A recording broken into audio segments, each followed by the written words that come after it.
we've missed you, and we're back. It is another Tuesday night and another opportunity to talk hoops and scoops and whatever else. Swoops, that rhymes. That rhymes. That's cool. Let's go with that. We're going to be talking all about it. In fact, our loyal fans, are going to be doing a lot of talking about it because it was an all-star weekend. At the top of the show, don't even know how this happened. I think we've got a segment that we're just doing now because we're unscripted and we just make it up as we go along, called Life Happens.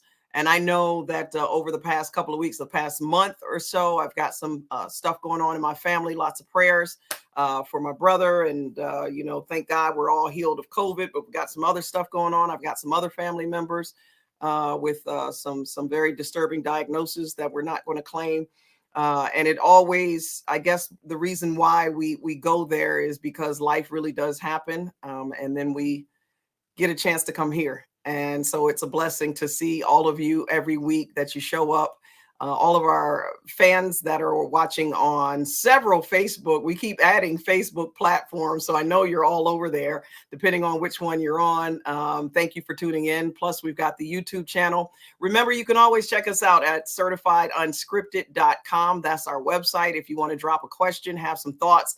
And of course, all of those Facebook platforms is usually where people are dropping a lot of comments and questions, and we do appreciate it. It keeps us on our toes.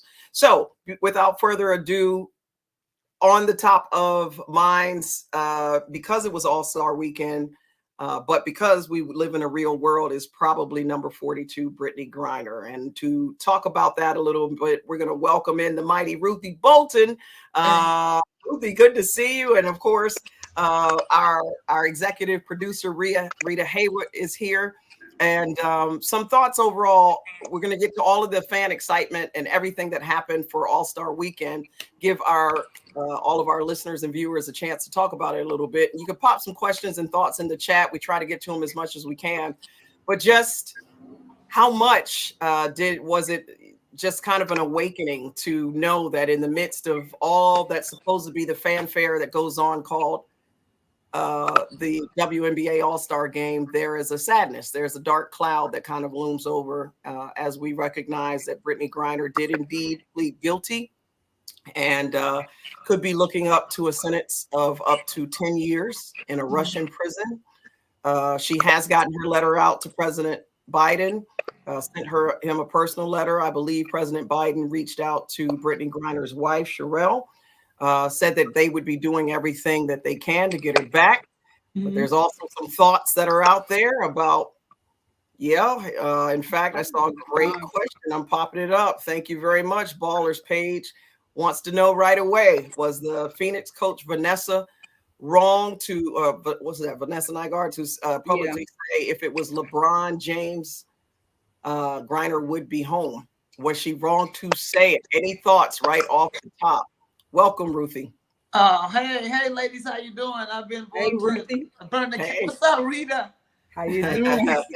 Hey, you're right. Life happens. There's so much stuff happening and just pulling in so many different directions. And Vera will keep you in prayers. I know it's a lot of stuff happening. The devil's at work, but hey, busy. Like he's a baller. My dad playing defense. My dad said the devil's busy, so he's not gonna stop working. But we not either. We're not either. We're gonna keep pressing and leaning in. So, so I think to me it's a matter of she feeling. I don't think from one angle it's not wrong. It's how you feel. But then was it tasteful? To another athlete would make, I don't know. I think the person that asked would be LeBron's, would it make him feel like, I think, hey, you know what? I don't even know.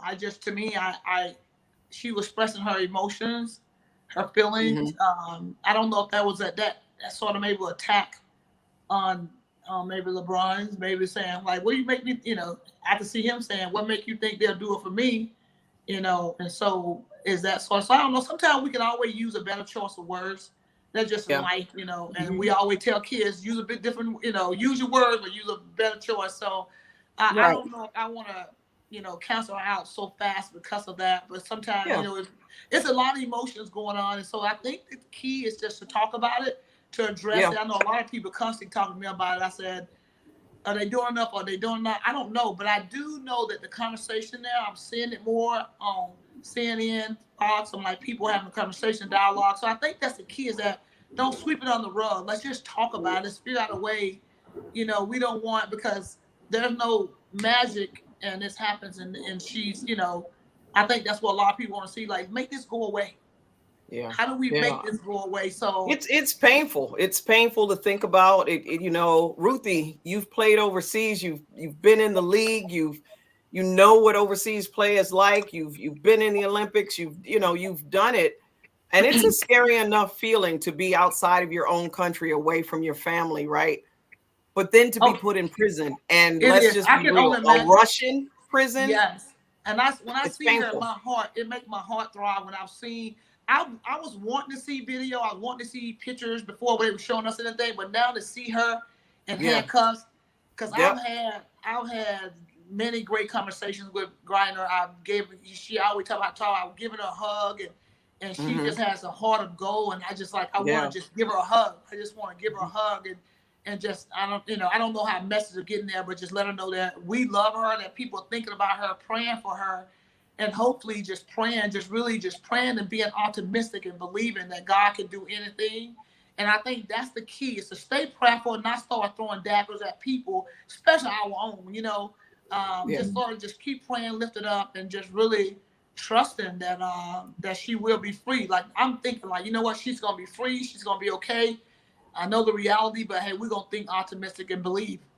Yeah, I think what Vanessa was really doing was just trying to push some buttons, because if you really think about it, nothing's really being stated as to what is happening or what is going to be done, or, outside of, she's already fine. She says she's guilty, but is a statement a true statement? Would you say that's a true statement, and that the action would have been a lot swifter than if it were, a female, or if it were a male? So, I mean, it's a lot of ways to look at it, but I feel he was kind of pushing buttons to get a reaction, to say, look, we're supporting her and we're here. So when the Ball family got in trouble overseas, I think they immediately went to the president, and within maybe a week's time, they were released or something like that. So it's like, all right, you do it for some, but you don't do it for others. Why aren't we pushing as hard as we did for some of these other ball players, or even our military men who are over there? So and I think more to get a reaction. It's a fair. Jump on me it's a fair question. If we're all just sitting around the table and we make these comments, right? And the problem is that somebody actually made it out loud, right? Vanessa Nygaard made it out loud in the public, and where it probably stings a little bit is one of the people who has been so vocal about Brittany Griner's release has been LeBron James, right? He has been vocal. He has been, and in fact, now he's being criticized. He's being slammed about, making a comment of, if, something to the fact of the U.S. not having her back. Why would she even want to come back to America, right? Right, and that's what I think he was really saying. It's like, why are you going to come back to a country that isn't fighting for you to get home? Right. And if you think about it, you say, yeah, that's real. We're not sitting here being all politically correct. We know we would say, if it were LeBron James, they would have his ass home already. Right. And exactly. Right now, chilling. Right. They would have been on it a week into it, 14 days into it. He would have been home. So, I have an input. I went out for a second. Do you say LeBron? What has LeBron made comments about? What did he say about it? He had made the comment. I know he was quoted in, I think Newsweek picked it up, right? And he's facing a backlash after he was heard on a video clip somewhere criticizing the U.S.'s response to Brittany Griner's detainment in Russia. And, he made a comment about how can she feel like America has her back? I would be feeling like, do I even want to go back to America? So you know, of course, people who are very anti-LeBron are going to jump all over that. And definitely the Patriots are going to say, how could you say that about America? You know, so of course that's going to happen. I think some of the flack, though, for the coach, for Coach Nygaard was the fact that here's someone like LeBron who is pushing, and she uses his name in a comment like that about Brittany Griner. You know, but you know. But it's kind of true. I mean, if it was LeBron James or any other mega superstar in the NBA, I think it's fair to say, you know, particularly as women, we probably are sitting here going, yeah, they'd be home, you know, or any football star or anybody, right? But you know what? You can look at that on the other side. She played for the top Russian team. Top Russian team. That you would think that you look at vice versa. Okay, you look at the Warriors or you look at a team that's powerful in the league. You got, you know, someone, you know, a guy, you know, for they're going to do all they can. She's been playing Russia for a minute. And you would think that they can make it go away or create some type of, they just, to me, it look like they sitting back with their hands behind their back, sitting on their hands like, and I don't know, I'm just speculating because I don't know all the details, but seem like they should be able to make some noise because they are very, you know, that team, very well respected, and they paid her a boatload of money. I'm just saying that's who she's giving her freedom. She's giving her sacrificing her time to them. She was under their clock, on their watch when this happened. To me, they need to be exhausting every option that they can. To me, over there. So I think that now, like I said, I you know, if LeBron advocated, it's the thing about we talk about equality. Okay, bottom line, you know, if she could ask, okay, if it was, you know, obviously if it was male, like we don't get what men get. That's the reality. We don't even need to have a press conference about that. We don't get what the men get, and that's what we're trying to get, equality. And maybe it could be some truth to that. Yeah. So and I think somebody asked the question. I'm sorry, Rita, but somebody had asked the question of what should the punishment be. Yeah, I saw that. I can't even begin to answer that. The only answer that I could offer is whatever is fair, right? Whatever is fair. So, and I think that's the whole point is, you know, what is that? Especially when you're talking about a Russian prison, what's fair? And I think some of the beef is fair as it pertains to a woman athlete as opposed to a male athlete of the same, you know, caliber or status, so to speak, in their independent industry. So that's what some of that beef is about, though. I'm sorry, Rita, what were you going to say? No, I think with her, you know, it's kind of like American to me. Here in America, you know, our Black men are in prison, and they are always told, take the plea. The plea is that 5-year, you know, you get out and you're good. I think she was advised, you know, to plead guilty, but what is that really going to mean in terms of the time spent in jail? Is it going to be that 10-year sentence, or is it going to lessen her sentence for actually saying that she was guilty?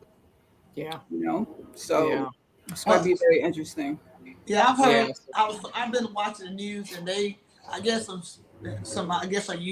Russian specialists. You know, I guess they look back at the history that she will come out better admitting that she did it, versus they said she opened up a whole new can of worms. Even though you stand, hey, if you feel like you're not guilty or it was planted, then you stick to, you know, hey, you know, I'm standing up for your guns, right? Yeah, but they said that it'll be.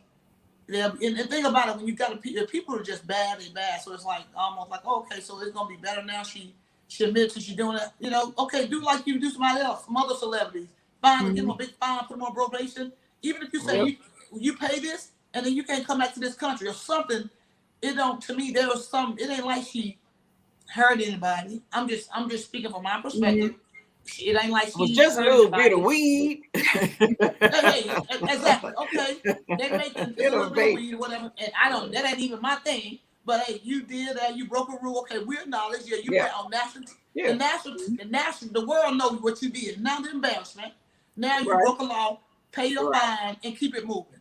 Exactly. That's to me, I think, how they can really solve that. But they just want to milk it and try to use the leverage, like, oh, how can we milk this? What can we get? What can we get in return? What can we get? Absolutely, because now it's super political. So that's what that's all about. Yes. So So shifting gears though, because we started with life really happens, and that's real. That's real, you know. And how do you separate sports from politics when sports is politics, right? Like that's where we are. It's no longer just the fun of the game. And then there's all kinds of drama that's happening even within the teams right here in the US. So, you know, I was going to run my little conflict resolution commercial. I'm going to run it next week. I'll run it, girl. I can start getting some of this NBA and international love, right, in my mediation services. But in any event, let's talk hoops, because it was an all-star weekend.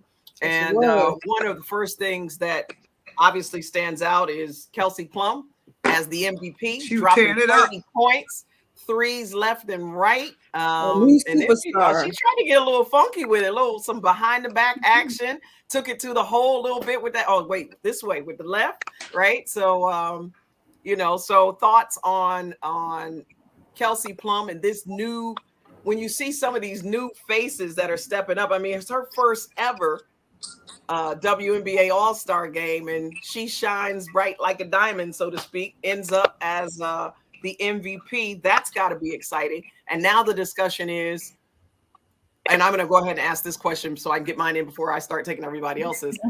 So who, if we were to look at the team right now, we know who the legends were. There's a lot going on with Sylvia Fowles and of course Sue Bird leaving. We kind of know who our legends of the game, Diana Taurasi, you know, who these legends of the game, but who's the next wave? Right. You see somebody like Kelsey Plum. Is that going to be a name that could possibly become a legend of the game? Who are going to be the new superstars that everyone talks about? I think, in fairness, Candace Parker is already a big name that's there, that kind of solidified. And maybe Stewie, in my opinion. But I'd love to know who you all think could very much emerge as the big names like a Sue Bird in this league in the next 5 to 10 years. I look at someone like Jonquel Jones. I think she's. I love the Jones kid. You like the Jones because your last name. I know. And my cousin, she put me up. She's you know, she's definitely an impact player. You know, I think from a post position, you know, looking at somebody like a Sylvia Fowles, she's definitely in there. You look at someone. Yeah, but she's already legend, right? Yeah. On her way out, she's legend. Yeah. Well, Fowles is definitely. But I like Jonquel Jones as someone that's definitely going to be stepping into some big shoes down the line.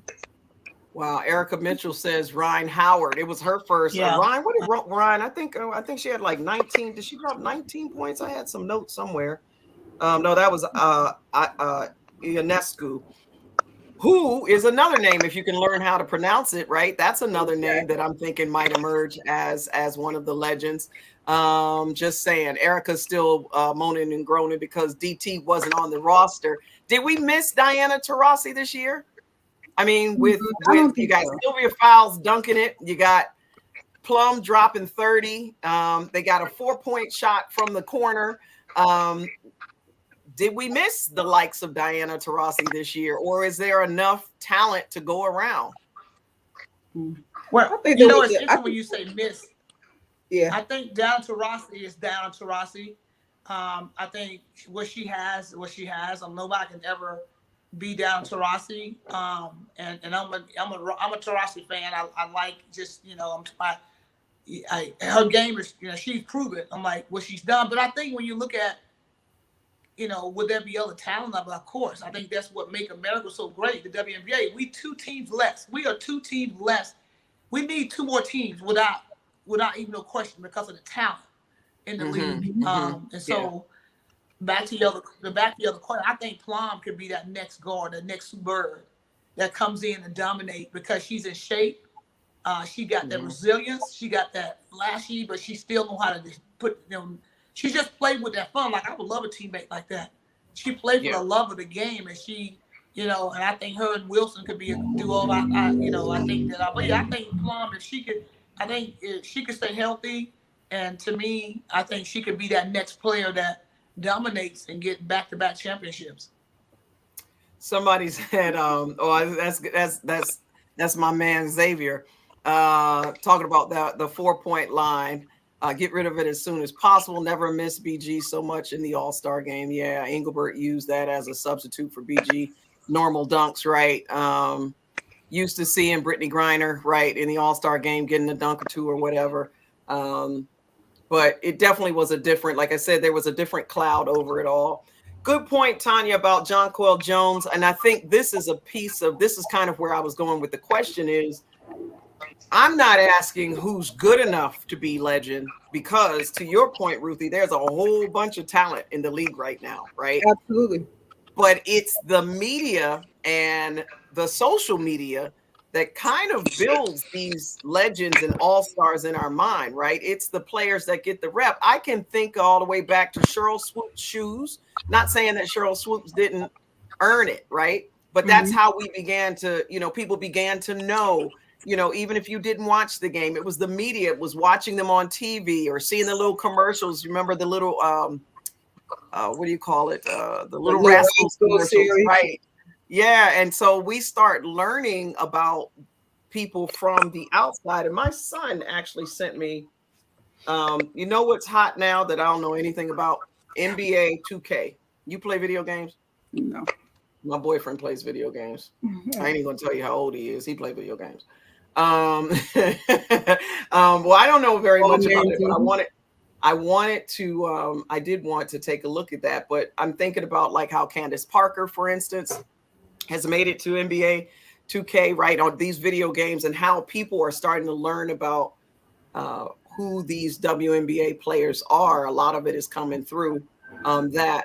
I do believe Candace Parker, this is somebody else just shouted out Candace, where we going, becomes the first player with 6,000 points, 3,000 rebounds, 1,500 assists. The legend grows. Yeah, definitely Candace Parker. I think that's a name that I almost feel like Candace has already, along with, I think she is the now, right now. I think you're going to start seeing like maybe Asia Wilson, Stewie, who's sort of, yeah, I think Ryan Howard for real, moving on. But I think Parker's there already. I'm sure we'll get some people in here. We got some definitely have some Parker covers. So let me. What do you think about this in relationship? The league is going to push who they want to push, really. Yeah. As far as putting them out there, whether it's we need a commercial, let's put this person. So I look at someone like Natasha Cloud. What do you think about Natasha Cloud talking to our followers and fans? Was she somebody that should have been in All-Star game this year? Personally, I think yes. I think she had a good first half. She's trying to prove that, I think, to a lot of people, and it might irritate others in how she's doing it. But I think she should have gotten a nod for the All-Star game, because there's a ton of talent out there. And some of the players, what were you saying? No, and I was saying, I think to that point, that's what I'm saying. If the media isn't, if the media doesn't love you, if the fans don't, you're just another player in the WNBA, and you can have massive talent. And I'd love for Ruthie to come back, because I want to know what makes the superstar, right? Like, from the inside, what makes a superstar? Oh, good. Right on cue. She came back. Ruthie, I don't know if you heard my question, but I'm just curious, as a player from the inside, like people out in the media, all of the fans, we see, ooh, that's my player. Oh, I love her. And we'll go and buy a jersey or whatever. And then they'll throw 2 or 3 people on a commercial that makes them a little bit larger than life. But how do you know, as a player, who the GOAT is, or who the bomb.com or the bag of chips or whatever it is? How do you know who the all-stars are as a player? What kind of respect goes on? How do you make that decision of, there's a whole bunch of great people competing night in and night out? How do you know that one's better than the next?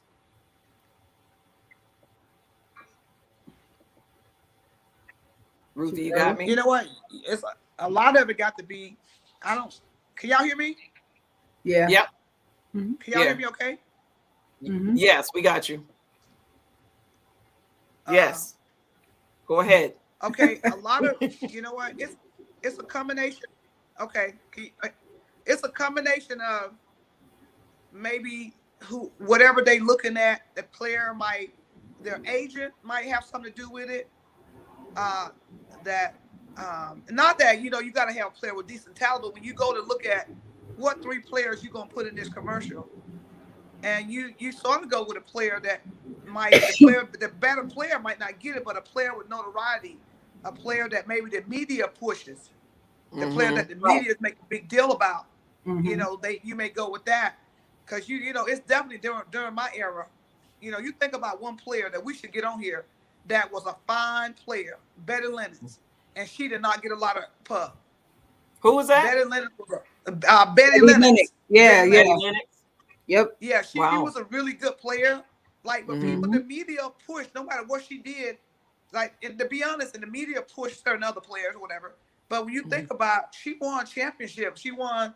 And she was a player. I remember her. She came on near the end of my career, but anyway, she just one of the many examples. So I think it has a lot to do with the media.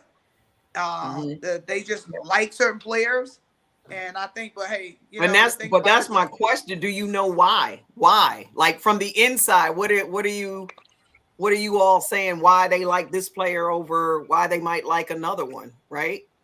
I think it has to do with they look at marketability and personality. I don't know, being marketable. You might be a great player, but they might look at the overall, like you're a great player, but what else you all have to offer? I think it's a cheesy way of looking at it, but it happens. It to me, that's just what the media does. You saw it in media too a little bit, but we ain't talking about you. No, I'm the cool part of the media. What were you saying, Rita? I think a lot has to do with personality. You on mute? Nope. You good, Rita. We just going. It has to do with personalities of the players. Who steps to those media persons and gives them, a little bit more than they expected. So now it's like, oh, she's so nice. I think, she's somebody we should really look more deeply into. I think it's just a combination of things. Your play, your attitude, if you're a great person in terms of how you relate with the media circle itself. So yeah, it's a combination of things, not just one thing. Question on the board midway. Speaking of superstars, who's emerging right now in the WNBA? That's one of the questions. Definitely want to hear in the chat who you all are thinking. I'm looking at Nneka Ogwumike right now, 19 points a game, which is 5th in the league, but she's shooting 63%, which is 2nd in the WNBA among all starters. So that's a name that I think that, when you start talking about who gets promoted and who doesn't, I think that she definitely is sneaking in there. Now that is that Ruthie's thing is popping again? Ruthie, you popping? Yeah. Somebody's mic is popping. Oh, that's me, huh? Yeah, that's you. It's always you. Ruthie, pop. But yeah, I want to hear. I'm looking. Who's saying what? Who's the MVP of the season so far at the midpoint? Who do you like? Who's kind of standing out? Let me see. I kind of like Asia Wilson. I think she's always solid. Yeah, she's solid. She's consistent. She might have a little slack off, but it's always a win-win situation with her. So yeah, I think she's at the forefront in my mind. Yeah, and some. I mean, let's not knock off. With Jonquel Jones, I think she provides so much on both ends of the ball, but. And she got a commercial. I'm sticking by that. As long as you got a commercial, you can be marketable. If you're in a commercial, and so she got a commercial. So, but you got to take winning into factor. You got to be winning. You can be a all-star. You can be a great talent, but you're not winning. So and somebody like Asia. Ashley's point about Nneka. Yeah. Right. They're winning. They're doing some good things. Yeah, and Chicago, to Moni's point, Chicago has a great record. I think there's been some questions of when you look at the Chicago team, who are you looking at? Are you looking at Candace or are you looking at Vandersloot, right? Like, that might be an interesting problem to have because they have some versatility and a couple of players that are bringing it every night. And then Chicago's actually making a statement right now. So there's a lot of different, I don't know at the halfway point. I agree. I think it's going to end up being, I don't know. I'm kind of leaning towards Asia Wilson, but we'll see. We'll see. Let's see. So far, if the record is in it, Candace be ahead of Stewie and Asia. Yep. Okay. Good point. Good point. Somebody said Xavier is taking up all the questions. We don't get to post them anymore. Xavier and Erica. NBB, NECA, JJ, or Asia, in my opinion, even if teams aren't winning, can't always take away from the players' accomplishments, though. I agree, Erica. However, the truth be told, I mean, I want to go back. How many times has an MVP come from a losing team?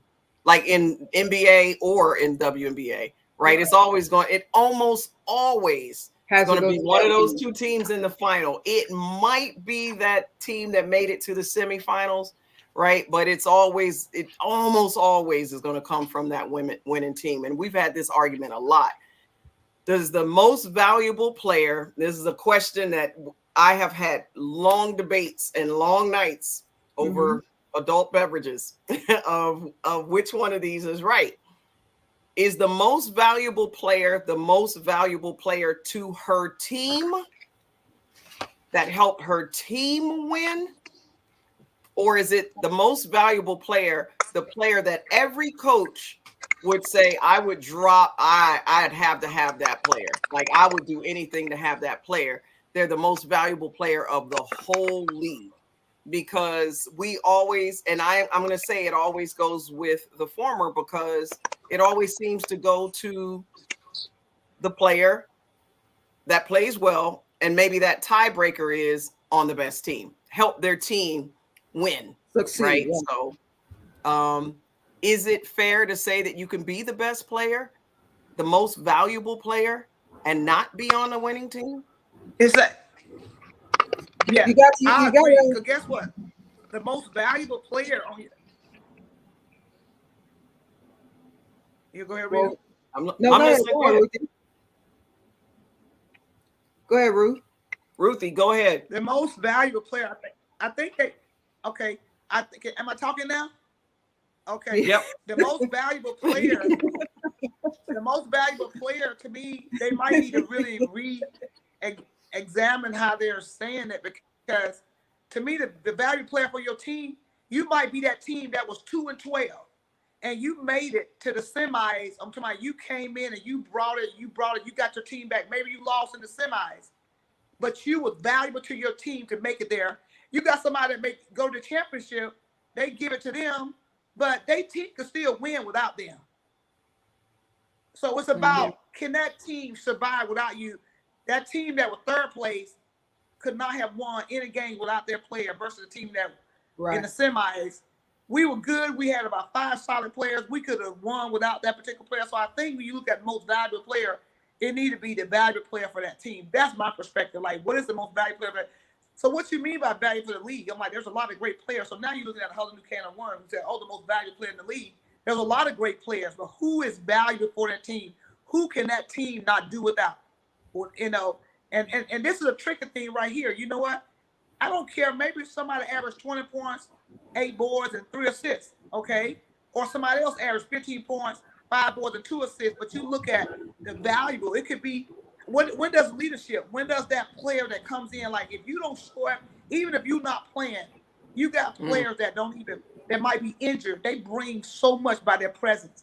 Why not celebrate that too? To look at the whole sum of a player versus just the scoring. To me, that's my take. If I was on committee, that's what I would root for. I think you have to look at what player, number one, really elevates everyone on your team. All right. And that means in terms of making everyone better around them, be it through their passing, their shooting, whatever it is, rebounding, boxing out. And then because of what they do, they excel as far as being a contender for a championship. So they're not down at the bottom. You know, you're not going to find this. You'll find great players that are in that 12th, 11th place team, but they're not valuable players because they aren't uplifting the unit as a whole. My thing is, if you have grit and you have that energy that is very intoxicating, and it just goes through the team, you are going to lift players that maybe didn't believe they could play a certain way or do certain things, but you motivate them, you inspire them to be as good as you motivate them to be the best that they can be on any given game day. So I think the MVP is someone that wins but also uplifts the other players to think and believe that they can win as well, you know. Yeah. Xavier says you just described Stewie. I want to go back. Netta says, and I remember this because being in the media at that point with ESPN and with the Liberty, and back in '99, I remember this was a hot issue. Cynthia Cooper in '99 was the best WNBA player. At least Netta's saying this, but Yo-Yo won the MVP. Ruthie, you were on that team. Do you remember? Ruthie, Ruthie, can you hear me? Ruthie's like, I don't know. Ruthie,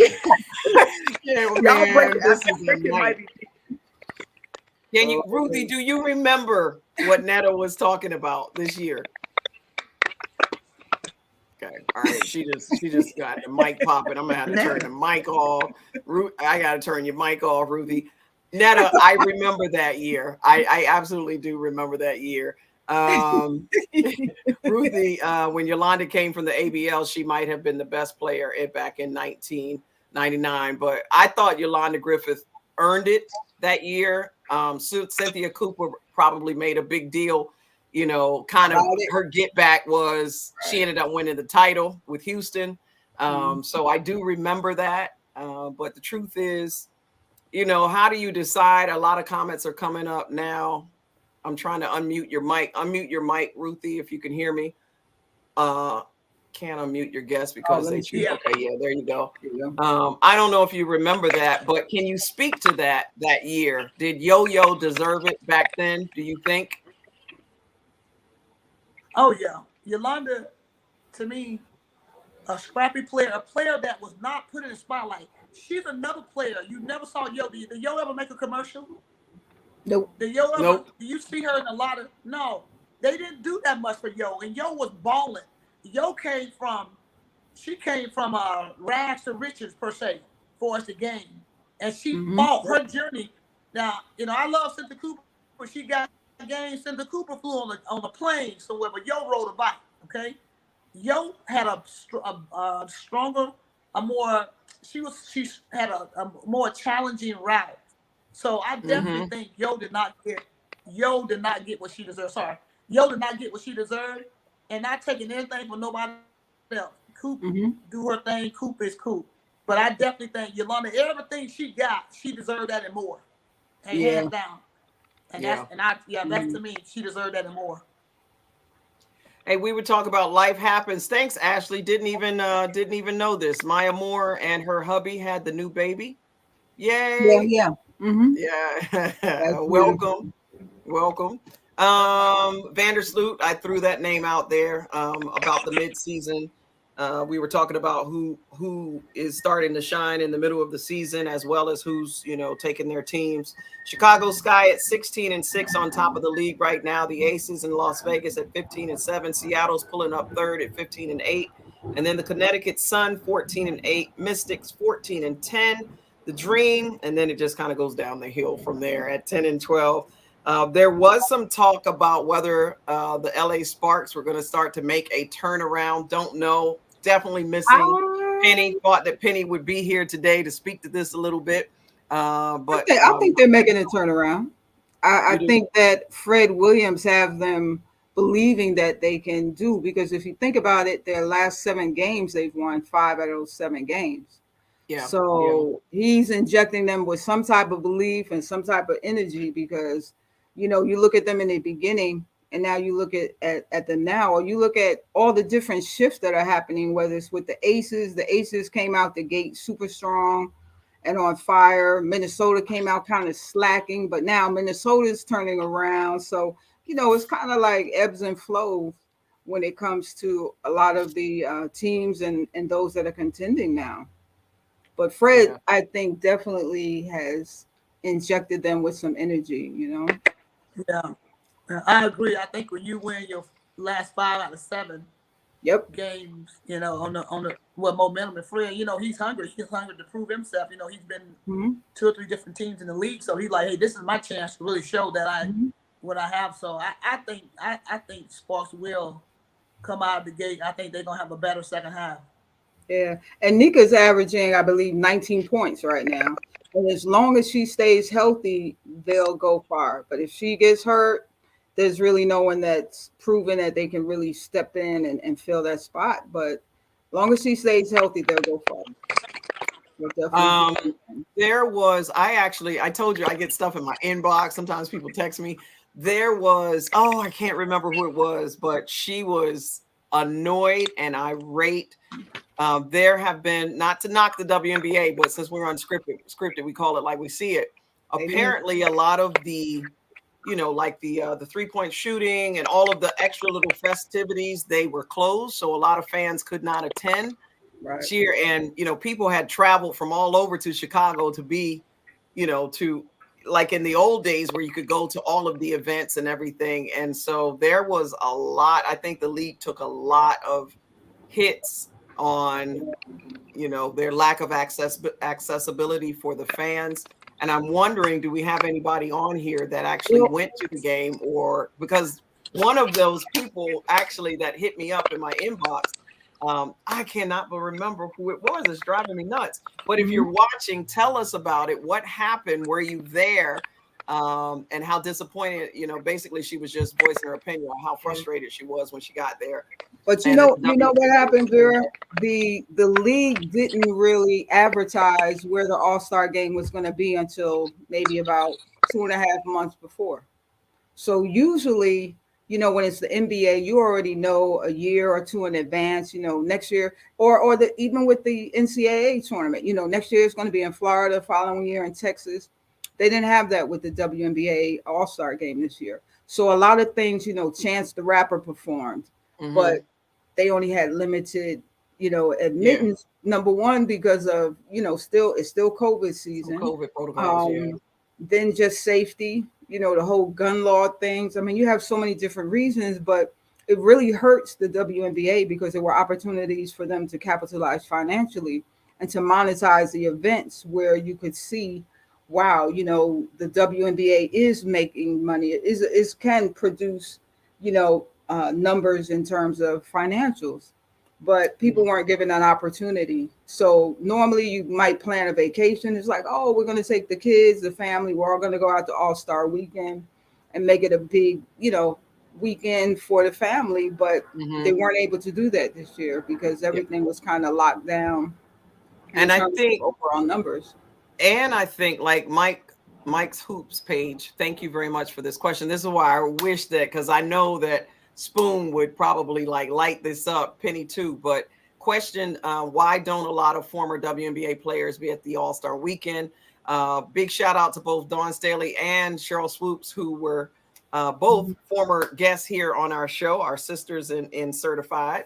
And all the greats should be at the All-Star weekend. So this was some of the stuff that, especially last year when we were talking about, what the league had failed to really embrace the former players in a way that they felt like a part of the sisterhood anymore, and that they had started to get away from it. I know we had some very strong opinions from Spoon, Teresa Weatherspoon, for those of you that are joining us and don't know who Spoon is, as if that actually could happen. But that's one of the things that the new commissioner, I mean, she's going to have to do a lot more. And I know just when this question popped up, Ruthie probably would have a big say in this too, that over time, I guess to answer this question, there's been a disconnect. We see this even in college sports, right? A college alumni, sometimes, they'd have the alumni game and they'd bring everybody back. And that was really your only time to make that connection.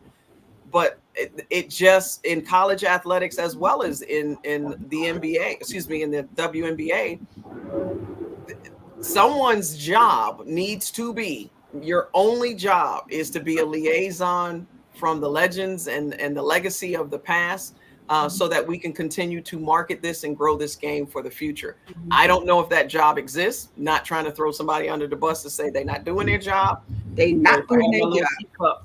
Well, Well, someone absolutely needs to do that job. I mean, it's like anything else. You have to respect your past in order to really push yourself, catapult yourself into the future. And a lot of the players don't even know, the current players don't even know a lot of the legends of the game. And that, I feel, is the fault of the league, and that they are so focused on, social media. Just everything now is just so different. And they are, I think, in my opinion, I think they're overwhelmed trying to figure out how to bridge that gap. I don't think they really know how, because everyone wants what's new. They're not trying to hear necessarily about, oh, this player that was this great player, that great player. But, only in certain times do they seem to really value having players from the past. Well, So part of Kathy Englebert's commitment to grow the league, and I don't know, I haven't heard directly about what she plans on doing.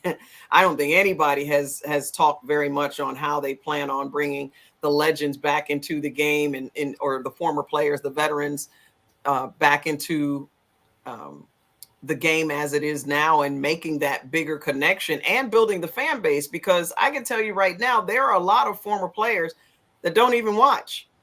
They're casual fans. I have become, don't throw me under the bus, but when it used to be my job for 30 years to, know every player in every game, and, and study and watch film and interview coaches and to be honest, when I finally left the game, I stepped away. And even though I do enjoy the WNBA, and I love the young talent and the energy that exists, there's still a disconnect. There's nothing that markets specifically to me and my generation that says you need to be a part of this thing, other than my natural, gut to just want to be a part of it. Right. Like there's nothing, from a marketing perspective.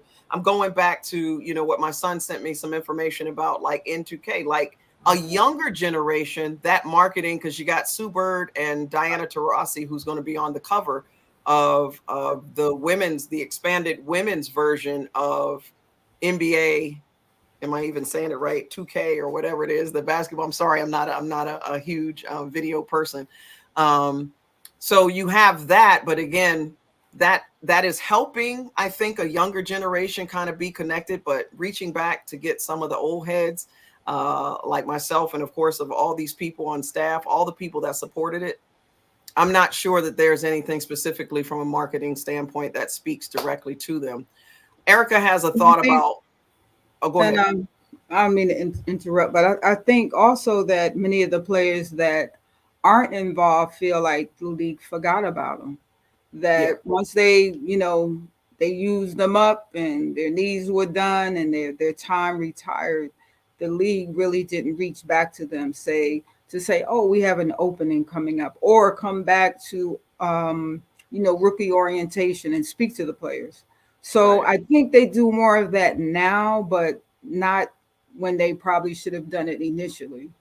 And I just know a lot of the players that I talk to kind of feel like the league sort of let them down in areas like that, Yeah, Michelle Reed is on. Hey, Michelle, thank you for throwing this in. I know we have a lot of former players that follow the show, and so we do welcome your comments. The league should reach back to past players and make us part of the current conversation. Many of us have done and are doing great things that can help market the league. And part of the reason why we started doing this show, right, is because of that forgotten past.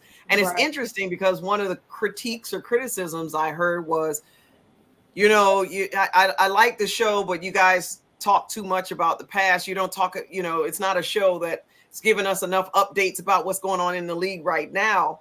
But you see it every day, though.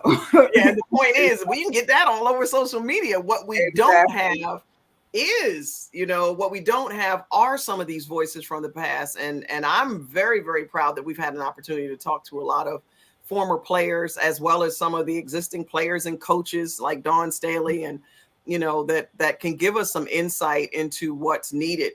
Definitely hoping we'll be able to get some more back in. But Michelle, thank you for your comment, because as a former player, you're absolutely right. Like, you can tell us firsthand, nobody's sending you, a couple of tickets saying, come back to the game and be featured, or, inviting you back. So I just think that it matters. I think if it's not personal, it's the same thing that I try to tell people in college athletics.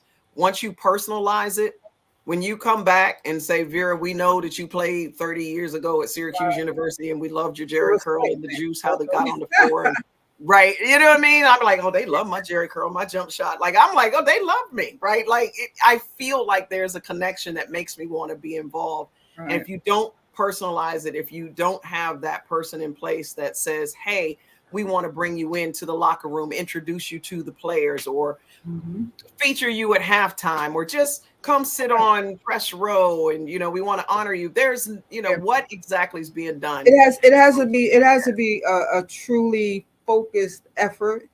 And if anything, every team out there should have a remembrance day, whether it's like the last game of the season, mid-season, whatever the case might be, the game after All-Star weekend. You bring in all the players that really contributed to the team, and you have to make it a priority. Yeah, I mean, that's a phone call. You're like, yo, what's up? Can you come? Right, exactly. Hoop baller, yes, you do. Thank you very much. Use your page to try to post clips of the older players like Cheryl Miller, Teresa Edwards, Katrina McClain, Cynthia Cooper. Try to keep them alive. I'm giving you my kudos. Thanks for doing that. Yeah, thanks for, because that's really what it's about. And again, the whole point of this show was and Rita, I want to give you your kudos, because you're the one that called everyone together and said, look, we're going to do this thing with Certified Unscripted. Vera, will you come out of retirement and host this show? And talk about, there is a gap, and we're definitely hoping that people will continue to just keep listening. So again, Facebook, all 600 platforms, and YouTube, because I'm looking up there and I see all these little platforms. Right. So happy that you guys are jumping on board, and we appreciate the love so much. Keep talking about the game, right? Because as it continues to expand, and as these great new players, like we said, our legends now and beyond, the Candace Parkers of the world, that there's only going to be so far that she'll be able to take it, right? There, and Asia Wilson, and all these players, Stewie, and Jonquel Jones, as all these players begin to emerge, without that connection to the past, they too will fade off, right, eventually, and there'll be some more players that come in, and then the rich history of what's going on, it just gets lost in the shuffle. So everybody that's doing what they're doing, thank you so much. And what I am going to do is post some of our past conversations with, say, a Teresa Edwards and Cynthia Cooper, who have been on our show last season, but haven't been on this season. So I think that would be helpful also for people to see just the interviews and what their thoughts on the Gail Marquis. Gail Marquis was a phenomenal interview. Yeah, that was awesome. You want to talk about awesome. Rich history. So, look for Erica. Happy birthday, girl. Happy birthday, Erica. And this is a good point, though. There are a lot of teams that have actually folded, right? So they don't have a team to go back to. But that's why the WNBA, the All-Star game, would be a perfect opportunity to have someone put on here, the legends. See, all you got to do is ask all of our listeners. We'd have everything all figured out. I don't understand why they don't hire us as the marketing arm of the, maybe that's it. We might be onto something. Hey, we got to talk about the marketing arm of the legends. I'm making it up. Penny was saying once the club opens in LA, we were going to have a big thing for the legends. So, but we're going to do it, but we got to have to get the league involved. So, but this is important too, because as all of these teams fold, right? So exactly, where are people from the Miami Soul? Where are they going? Right? Where are they going to go hang out? Where the who Orlando folded? right? Or what was it, Orlando? Not the Magic, Orlando. Cleveland Rockers. Cleveland Rockers. What was Orlando? Why am I drawing a Orlando Magic, wasn't it? No, no, that's the men's. Yeah, that's the men's. Miracle. Orlando Miracle. That's men. It was the Miracle. Yep. So you got all these teams that once existed. Portland. What happened to Portland, right? And Portland was there for what, a year, 2 years, and it just disappeared. Sacramento. Ruthie played for Sacramento. It's gone. Where's Ruthie supposed to go back to? Right. So that's a very, very good point. Very good point. Yeah. What else we got? Folding teams and soul expansion. That's why, yep. And obviously, Erica's like in here. She's like, Miracle. Thank you, Erica. Thank you. The Miracle. It came back to me. Carmela says the Andrea Stenson interview was classic. Yep. Erica, once again, happy birthday. I'm just grabbing these last comments as we're getting ready to write. Portland Fire, you got that right. The Sacramento Monarchs, right? And the Cleveland Rockers. So we've had all of these teams came and went. Interested to see where the next teams are going to go. Ruthie, there's a question about talking to Danny Glover. What's that all about? What's up?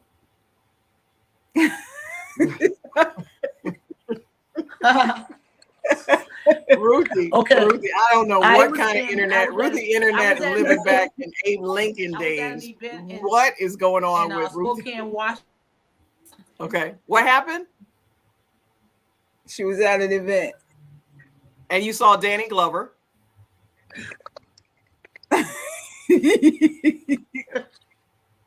Go ahead. You don't hear me? Now I hear you. Yes. Oh, I was talking to Danny at an event 2 nights ago. And at the event. So I'll talk to him about his role with the color purple. Okay. Something about Danny Glover and his role and the color purple. I was fussing at him. You do right by me. About how bad everything you do was. And so he was like, hey, I'm just trying to do my job. You're an actor. So if I made you get like me, then I did my job. I said, okay, yeah. So you were at an event with Danny Glover, and you started talking to him about The Color Purple, which don't care what anybody else says, is the all-time greatest movie of all time in my book. Right at top of it, because there's so many quotables from The Color Purple. I posted it, so that's why people were texting about it. Okay, so you posted it. All right, okay, so we're gonna go to your page. Everybody, check out Ruthie's page. Go see what she said to Danny Glover about he said that. You told Papa to beat me. You told Papa to beat me. Told you best quote. Color Purple. Who that heifer? not if he's my man. That jail. Oh my God. Don't get me started on The Color Purple. You can see that we are definitely getting ready to close things up. I was able to quote The Color Purple by the time I was 4 years old. I hear you, Erica. Best stuff ever. If we could only bring them all back, Xavier, yes. The Color Purple was one of my faves. Absolutely. Okay. Pooh want to know how we doing on Katrina McClain. We getting any better? Let me tell you, everybody that I spoke to this week, right? Okay. I spoke to Lynette, just, conversing, talking about, just friendship stuff. But she's coming on probably 3 weeks from now. I spoke to Angel McCaultrey. I spoke to her yesterday, actually. Angel McCaultrey? Yeah. All right. She'll either be coming on next Tuesday or the following Tuesday, depending on what Venus does. So Venus actually says next week, but then with Venus, you know how it is. She can always just be like, I'll come on next week. So right now we have Angel scheduled for next Tuesday, then Venus, then Lynette. Katrina's going to come on probably with Teresa Edwards the 4th week going in. So that's the update. That's real talk. That's the update. Before we get off, the quotable of quotables, we will leave. Thank you, V. Rowan. She got that nasty woman's disease.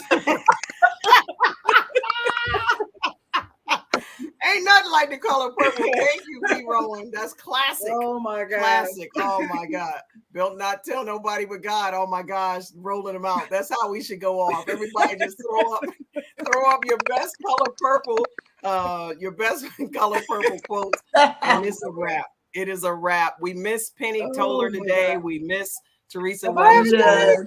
Have I ever asked you for anything? Not even your goddamn hand in marriage? Did I ever ask you for one thing? Oh my gosh. Yeah, we were totally unscripted tonight, but that's how it gets. So a lot of love to all of you, all of our Facebook watchers, all of our YouTube watchers. Don't forget, you can find us at certifiedunscripted.com as well. Post your questions, your comments. Send us some of these great ideas. You just never know when it's going to get back to the WNBA. And like Erica says, nothing but death can keep us from you. Nothing but death can keep us from. That's right. From this. That's right, Erica. That's it. Because when it comes to, Pooh still wants to know about Janice Lawrence. Anything? Janice Lawrence, I hit her up, and she was actually out in Vegas, I want to say, and she hasn't hit me back. All right. So, right. I'm trying, girl. Well, we will return next week, 7:30, same time. And as you know, Ruthie, any final comments? Because I've been told about cutting y'all off. Ruthie's still just trying to get internet that works. Hey, love you all. Hey, keep flexing. Love you too. Keep flexing. Love you too. We'll flex. When it comes to women's hoops, we're not new to this. We're true to this. We are certified unscripted. We'll see you guys next week.